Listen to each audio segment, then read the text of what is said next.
What's up, everybody? Welcome to 3D Rivals, your first line of defense against stupid movies. My name is DJ, and as always, I'm joined by my co-host, my sister Dea. What's up? And my brother Derek. What's up? And we're going to be talking about season number 2 of Loki. The last time we did the finale of a show, it's been a while. What, Hawkeye maybe? Was it? Did we complain about She-Hulk? We might have complained. You didn't post it. Oh, I didn't. No. Oh, wow. Wow. You might as well just scrap that one. Well, we hated She-Hulk. Anyhow. Yeah, you can scrap that one. You post that now, people ain't even going to click on it. So yes, season 2 of Loki is much different than that show. What a great show. Yeah. I have to say, after watching the entire season, I was like, this was very well done, I think. Why do you look at me like that? You look like you have something to say. No, I think it was for me I don't want to say it wasn't great because I didn't dislike it, but at the same time I felt like nothing about it, I didn't anticipate watching the next episode the next week. Oh, not even after episode 4? Really? Like, I mean, I watched basically the entire season in one weekend because I just let it. You just binged it anyway. I know, but what I'm saying is that normally with the show, like season 1 for Loki for me is like, come Wednesday, I wanted to watch the next episode. Mm-hmm. And for this one, it was, I didn't watch it. It's fine. And I just let them stack and stack. Until it was like, I had to watch it because we were going to talk about it. Oh, okay. Well, I did want to watch from episode to episode, especially after episode 4, I think, because episode 4 is when the time loom exploded. Mm-hmm. I was like, this was supposed to be like end of season stuff, so I was like curious as to what was going to happen, and I have to say, I didn't expect the route that the show went, but I think it did well for creating a good character arc for Loki from start to finish, and it completed his arc. Like, that's it for Loki there, and I think that's fair. He deserved to get a complete story. Yeah, I agree. I really do like that aspect of it, is that we're completing his story. We watched him grow as a character, going from a pure villain to someone who's kind of teetering on the edge, but still looking out for his own self, where at the end it's like he's finally doing something for someone else,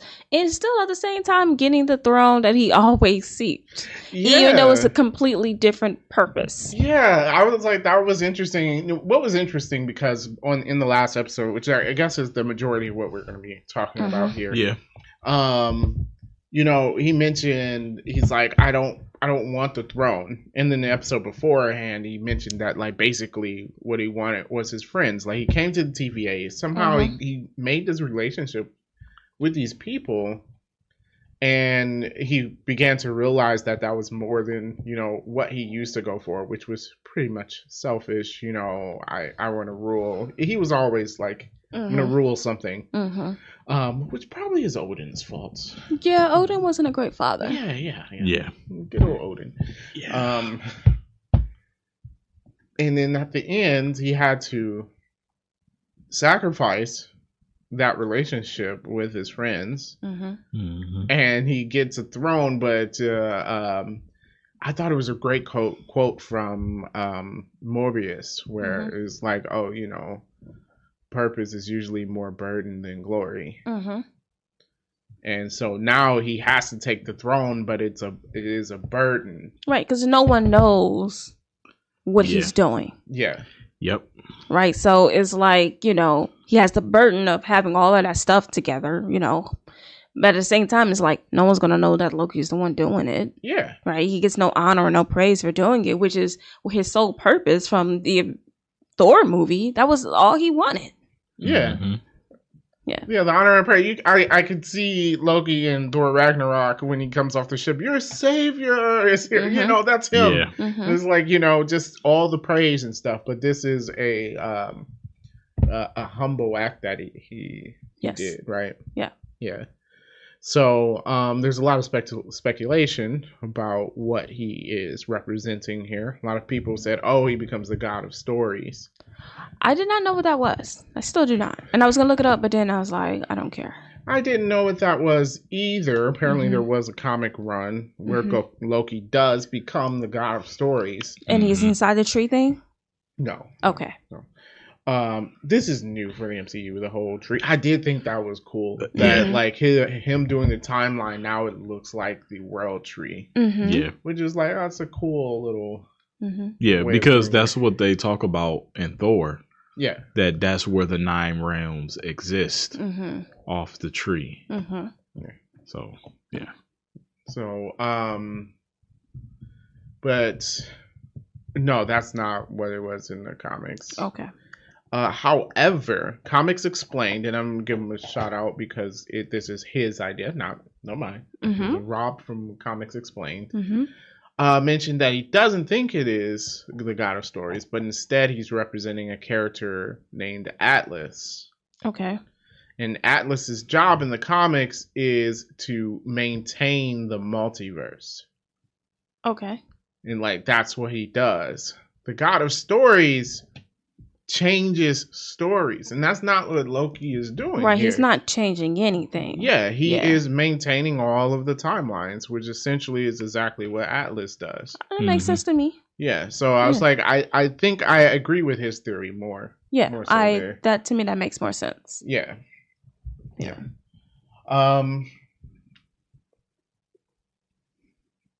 a way, I think this was good writing because you could have looked at it like, or they could have done it in a way where it seemed like this entire season was pointless, right? Because he had to go all the way back to when Sylvie was trying to kill He Who Remains, which is the end of last season, right? And they definitely could have done it in a wrong way, where it just like, oh, well, this whole season was pointless. What was the point? But I think they executed it well. You know what? I think that even if he would have killed Sylvie, I wouldn't have felt like it was pointless. Yeah. Because it would have had meaning behind it. Because you would have had this entire season where he's building on those relationships with people. Yeah. So it wouldn't have been an easy thing for him to do such a thing. So I think like even if he did do it in order to like, okay, he kills her so that she doesn't kill He Who Remains, therefore the loom doesn't overload. I think it would have been okay. Like, I mean, this definitely has more impact, but I don't think it would have meant that everything was pointless because it would have had a more significant meaning for him to do something like that.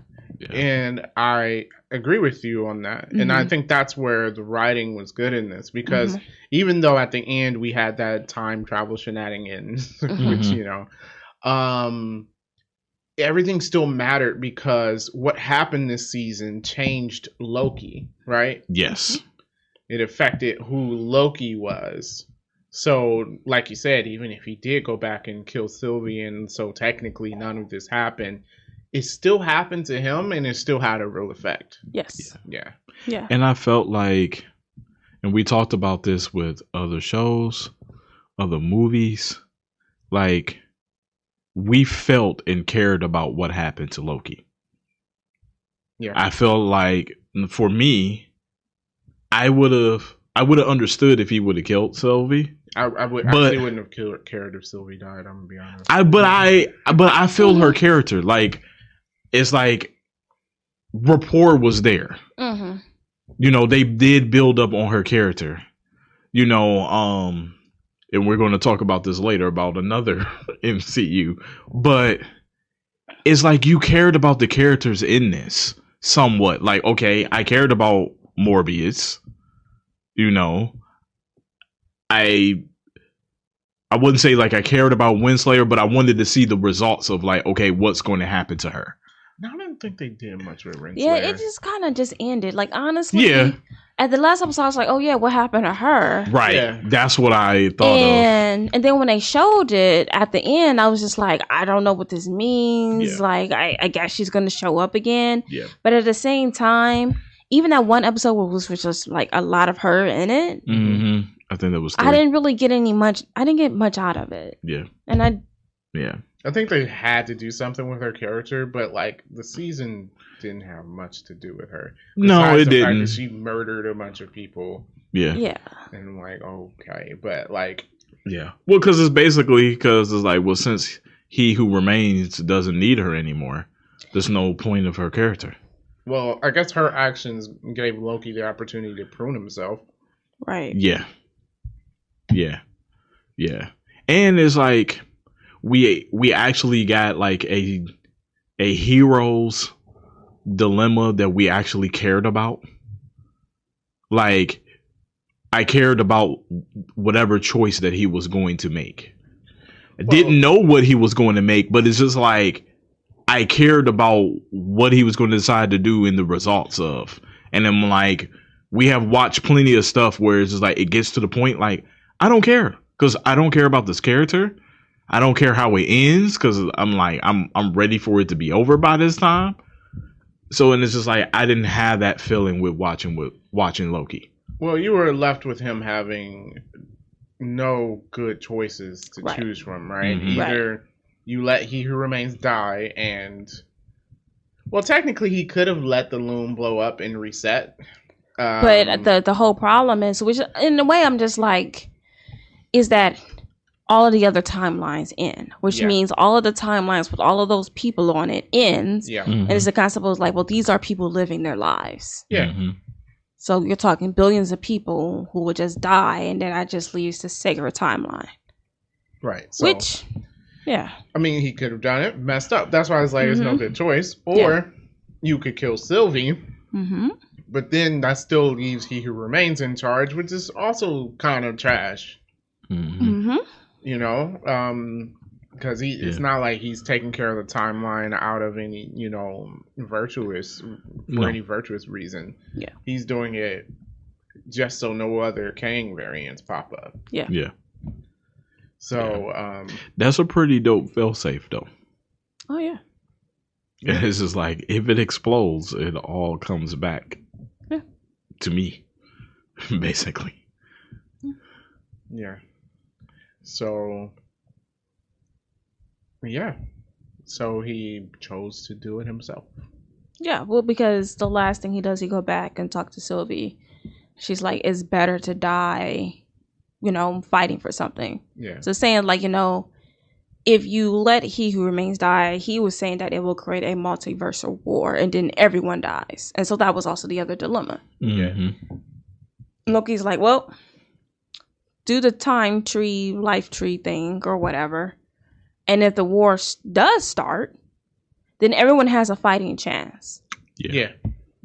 Yeah. So that is the only thing that's left over. He solved most of the problems for this, but because all these branches exist, then that means Kang will have all his variants. He has already, right? I mean, He Who Remains mentioned it. We've seen him in Ant-Man.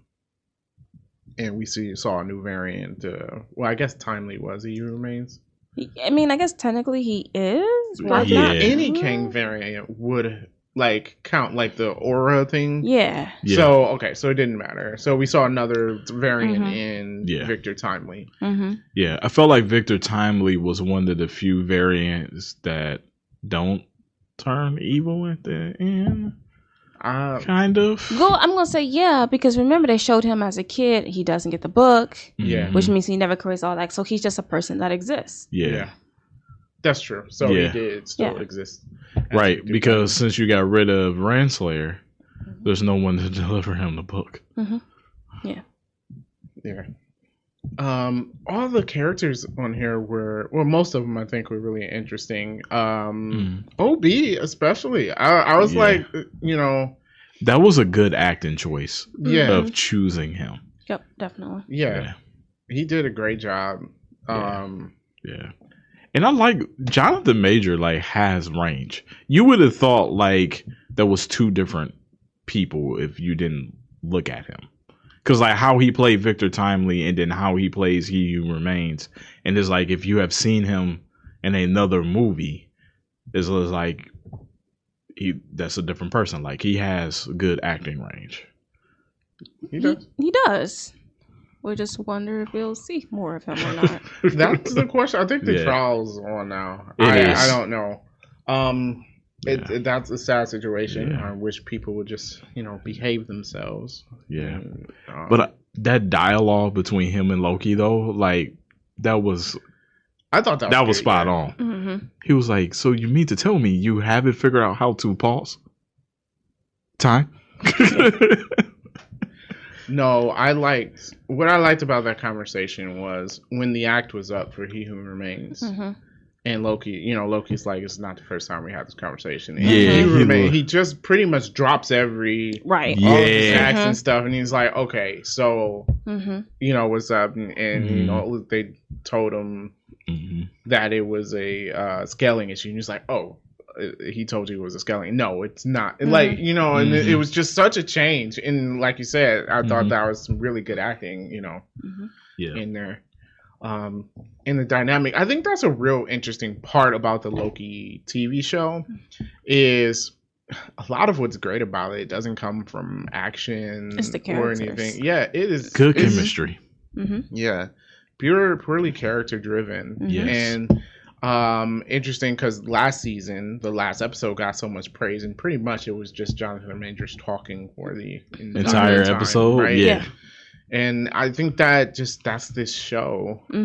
Which is, you can get away with that when you have interesting characters. Like we think about OB, like he was introduced episode 1, right? And then by episode 6, it's like, you don't want nothing bad to happen to him. Right. Right? We're all going to die. Yeah. So I think like we talk a lot about like shows and movies building characters up in the little bit of time that they do have. Yeah. And I think, once again, season 1 was also the same, is that they did this here where you really did was like, is he going to solve this problem? At one point, it says centuries later, he now knows everything he needs to know. And still failed. And, it's like he's telling him, hey, make sure you don't drop the temporal portal thing. Yeah, so it's just like he done this so many times just to solve one problem. But you were there for the whole ride. Like you was like, okay, like he's going to solve it. Because the way most things is you assume is that he's going to come out on top. Yeah. That at the end of the day, they're going to plug the thing in, shoot the thing, problem solved. And I would have been okay with that too. But this, because he still goes on a journey. But I think this does more. This is better. This is a lot better. Yeah. But it's just the way they structured it. It's like I would have been okay if it was just, okay, problem solved, neat bow, end of story. I'll put it this way. It's at the end of Endgame, we all would have been fine with the way it was. But they did have Steve Rogers go live his life with Peggy in the past, right? And that just for his character arc made it complete. Yeah. And it's the same thing here. Yeah, we could have had Loki actually, after spending centuries, could have had him solve the problem and everything's great. Yeah. But and people would have been happy with that conclusion. Yeah. But we just need this little bit more to get like a real good finish for his character. Yeah, which is why I like that conversation, because that's when you realize like, oh, he's really not going to win this, right? When He Who Remains tells him like, you can either break the loom and kill us all. Or kill Sylvie, and then we can protect what we can. And that's when you kind of realize, like, oh man, there's like no good choices here. Like, there's no good outcome from this story. So I'm wondering from the beginning if He Who Remains put the whole thing with Loki being involved in motion because he knew Sylvie was going to come find him. From the beginning, when? Because how he's always talking about like, I paved the way, and then in this season it comes back around where he's like, oh, did you really think I was going to let myself die? And this whole thing was planned so he would have to kill Sylvie, so that Sylvie couldn't kill him. Because he even said that he was like, he watched them in the sacred timeline, and he was just like, do you think you made every decision on your own? And then he was just like, well, how? He was like, I mean, how would I win about it? And he said, mercy. Well, remember, Sylvie's the only one that escaped. Right. I'm just trying to think. It's just sometimes you feel like, oh, this guy had this plan all along, and then maybe he didn't, and maybe we're just thinking too much about it. Well, I feel like the plan thing was what DJ said, to have Sylvie killed. She dies, then like it never happens. And then the loop continues. That's why it's just like every time she did kill him, it came right back to that same point. Well, because if he dies, the loom blows up. Yeah. And there's nothing they can do to stop it, so you would have to stop So he him. has to go back to that So point. in a way, it's not... I'll put it this way, and it was just theory, not like a big thing. The loom is the it is the fail safe. Yeah. So not exactly planned for Loki to come back and stop Sylvie, but if anyone does come and kill him, the loom brings him back. Period. Yeah. So I think he's just good at talking. There was a part when Loki quoted, I forgot, he quoted some kind of author. And it was clear that He Who Remains didn't, like, he caught him off guard with it. He didn't know what he was getting at. So I think He Who Remains has a way of just talking to make everyone think that that's what I'm saying. he's in charge. Yeah. Well, I feel like, too, when you know the results of something, if like it happens over and over and over again, and so it's just like it gets to the point, it's kind of like, let's say like with work, if you do the exact same task over and over again, it comes to the point where you're doing it without thinking. So it's like sometimes people don't catch a slight thing off because of the routine of they have done the same thing over and over again. So I feel like that's how it was with He Who Remains. The same thing happened over and over and over again. He didn't catch that Loki was changing throughout that. So then when Loki said the thing that threw him off, he didn't catch it because he assumed that it's going to be the same result every time. 2 + 2 is 4. 2 + 2 is 4. Not thinking that, 1 + 3 is also 4. Yeah, I would say in a way that, because Loki did improve every time. Yeah. And then you had the point where He Remains like, oh, you haven't managed to pause time yet. I thought you couldn't. Like, Loki's like, no, I can. Yeah. So I think in a way it's like, Loki, he wasn't just going back, kind of like the Flash. Right. He was learning each time. Oh my God, that is exactly what happened in the Flash. I didn't even think about it. Yeah. Wow. Yeah, in the Flash, he just kept doing the same stupid thing over and over again. Right. Loki was actually like Loki got smarter and learned every single time. Unfortunately, he still couldn't. Well, and the same thing is always with time travel is you basically you end up with the same results. Yeah. So the only way to change those results was kill Sylvie or let the loom blow up. The loom blow up. Yeah. Yeah, because it's just like you couldn't save it. And then just like I said, at the end of the thing, it's like, oh, they plugged the thing into the thing.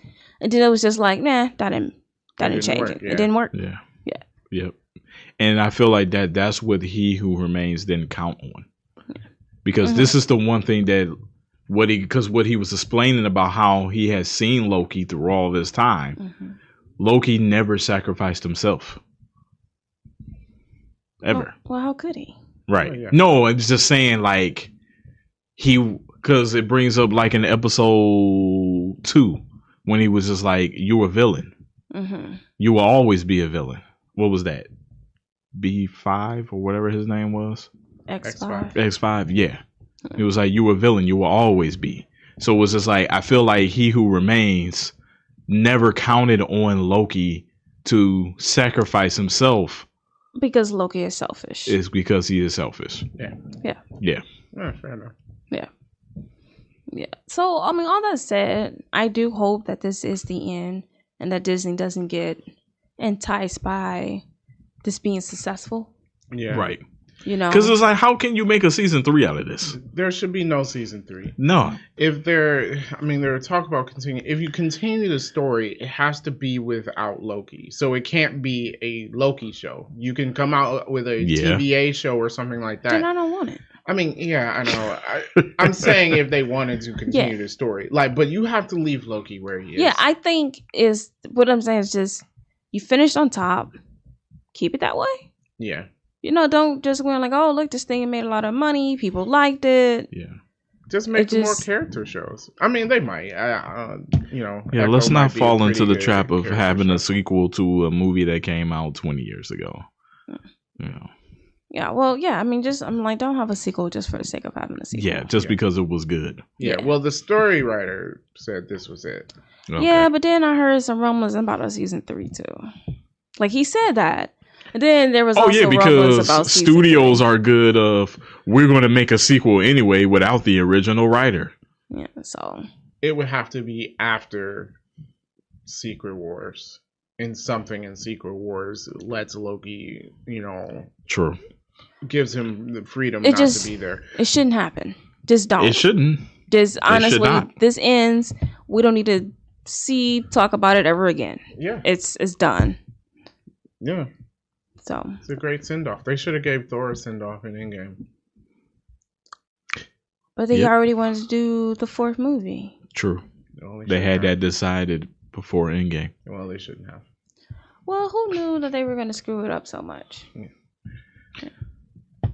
Because it was Taika Waititi. Because then we would have had we had Black Widow send off in Endgame. We went back and did our movie for some reason. Because fans wanted a movie of Black Widow, but a long time ago. The movie should have got. And it still didn't even. You didn't even do the fan service. You just was like, "Here's a Black Widow movie you wanted." And then Iron Man, obviously, Captain America. Hawk's never had. He's only had one movie, so you can't really. Do that. And they can't necessarily develop him inside of. Well, I mean, I guess technically because they don't have rights. He didn't get a send off, but he did grow when he's Professor Hawk or whatever. Yeah. And no, we didn't see it or whatever. Hawk's not done. But I wish we were though. Yeah, we kind of can be. We can be. We can be because I'm like, since you don't have like full rights to his character, I'm tired of like the growth happening off screen. Well, where does he go besides Professor Hawk? World Breaker Hawk. I mean, that's what I'm saying like it's done. He destroys. So he goes backwards? Yeah, come on. You didn't think he kept control forever, did you? Right, that never works. That's not how multiple personalities work. The dominant one always come back. They came to an agreement. Yeah, okay.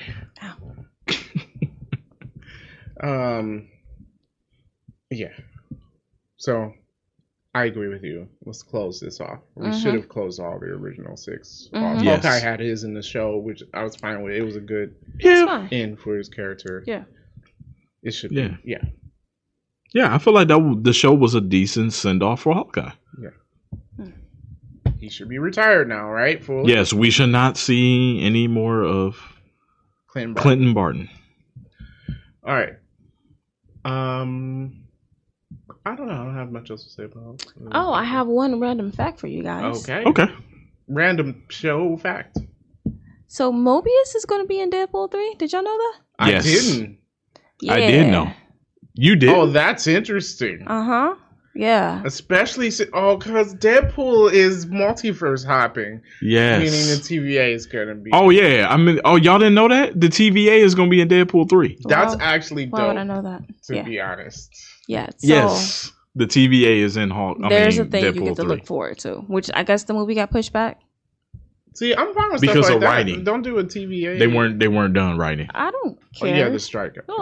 Just give me a decent movie, which at this point I never know we're ever gonna get. Yeah, so it's not rewrites or reshoots. It just wasn't done. Yeah, I learned that Kang Dynasty is slated for 2026. It is no way. Yeah. I think that's too soon. Yeah, because that's after Secret Wars, right? So that's 2 Avengers movies. Yeah. Within the next 2 years, and I'm like, I guess who are the Avengers? They're gonna build the Avengers in the next 2 movies. Okay. Yeah, we'll talk about when we talk about the other movie, which made me think like. But you know what? I do feel like there's gonna be clarity by the end of Deadpool 3, though. Because what they did in his last movies, what they should have been doing in the 5 movies before this one. True. Very true. Because we said that. Yes. I'm like, oh yeah, thank you for finally doing what you were supposed to be doing. Yeah. So, yeah. Wow, I'm surprised y'all didn't know that. Yeah, the TVA and Morbius is going to be in Deadpool 3. Mobius. Oh, yes. Mobius. I mean, it could be Morbin time if you want. We're gonna get Morbius in there. We can't. Oh, he's Sony though. He's Sony. Yeah. Morbius. We don't need that. No, we don't need that. Oh God. What do you mean? The best movie of all time? We don't need one of the characters? No. And that? No. Because that movie that's coming out in a few weeks. I won't be watching it. It's gonna be hot garbage. Craven the Hunter not hunting anyone? Right. Oh, okay. Hunting poachers, my bad. Right, he's paying back his father for killing bears or something. Yeah. Because he got attacked by a lion. They probably should have waited until Spider-Man 2 came out and then watched or played the video game. And then they would have had an idea on how to do it. What Craven was like. Sony is killing me. All right, so I guess we write the show. If I'm gonna put both seasons together, no. Oh, is that the thing we're doing? We're just it's a series finale. That's a series finale, so I could do that. It is done. You can put a fork in it. We haven't done that before. All right, fine. It's season 2. All right, our producer said we haven't done it. Well, you gotta do the individual season, and then if you want to do the whole series, you can. You can't just I'm just gonna put these two things together. I can do whatever I want. Fine, whatever. For season 2, I put best show ever for doing a very good character arc, and I think the completion just ties everything together. So I'm gonna put it there. That's okay. Interesting. Derek? Not perfect, I never give 10 out of 10, so that's more of like a 9 out of 10. Okay, all right. You're not gonna get your rating, Daya? For season 2? Yeah. Watch My Folding Clothes. Okay. Watch My Folding Clothes. Oof. My rating is I will pay for that. Okay. All right, in the middle consensus there is I would pay for that. That's fine. All right. I would get the whole series. We're all over the place on this. I told you why I don't think it's the best show ever. You didn't want to watch it week to week? I don't know. Man, I was anticipating every week. Yeah, I definitely was like, oh, Loki's out. Let me watch this, especially episode 4, 5, and 6. I just really couldn't get into it like that. Wow. Well, so what was you about to say for the whole series? You said, wow, you got. Oh, yeah. Wow. The whole series, I pay for that. Well, y'all gonna give it a best show ever? No, Derek didn't give it a best show ever. I did. For the whole series? She said for the whole series she would get. I'll pay for that. Yeah, for the whole series, I will give best show ever. If we go with the whole series. Interesting. So I will say the whole series is the best show ever. I say it's the best Disney Plus show. Yes. Marvel. I gotta say, outside of the last episode of WandaVision, I'm still feeling WandaVision. I feel like this passed it. Season 2 took it over. Season 2 took it over the top for me. You gotta complete stuff. Like WandaVision, when you drop the ball on your conclusion, it kind of ruins things. Okay, I will give you that. And I did have on my notes, finally a show with a good ending. So they did do that correctly. I don't know. Overall, I gotta say, I think I like WandaVision more. All right, that's fair. I'm not mad at it. Yeah. I'm not mad at it. It's fair. I think Loki is over. I would say Loki then WandaVision. Okay. I would agree. The other shows. I would agree. I'm not as passionate if you guys said something about like Guardians of the Galaxy is better than Iron Man or something. So I'm fine with that. We'll be talking about Guardians, I'm sure, when we review the Marvels. But yes, okay. So that's our rating for Loki. The overall series, best show ever. If you haven't seen it, definitely watch it. It is one of the better things that Marvel has put out. And, you give you faith that they can still make good stuff. Sometimes.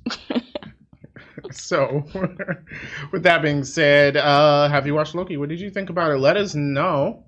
Make sure you leave a rating and review, whatever you listen to your podcast, and we will catch you